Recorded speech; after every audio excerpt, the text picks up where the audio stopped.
Hal-hazırda bank kartlarından kütləvi olaraq pullar çıxır və bəzilərinə pullar gəlir. Bank proqramları işləmir və belə situasiyalarda mütləq nə etməlisiniz və yaxud da nə etməməlisiniz bununla bağlı istədiyim bir faydalı video paylaşım. Yüksək ehtimalla rəsmi qurumlar problemin nədən qaynaqlandığı ilə bağlı bir məlumat yayacaqlar və mənim düşündüyümə görə də bir texniki problemdir və korreksiya olunduqda hər kəsin pulu geri qayıdacaq.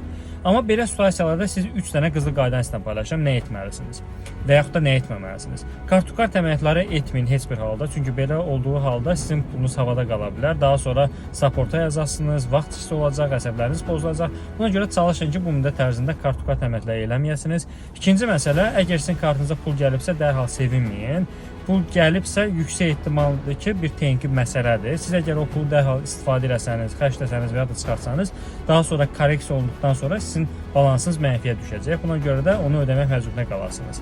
Buna görə də mütləq heç bir ödəniş eləməyin. Üçüncü məsələ isə əgər bank kartlarınızın hesabatına aparırsınızsa lap gözəl, aparmırsınızsa mütləq bank kartınıza girib çıxarış əldə edin və baxın ki, sizin balansında nə qədər pul var. Və bu videonda bank kartlarında hal-hazırda problem yaşayan dostlarınıza göndərin ki, onlar da bilsinlər nə etməli olduqlarını və nə etməməli olduqlarını.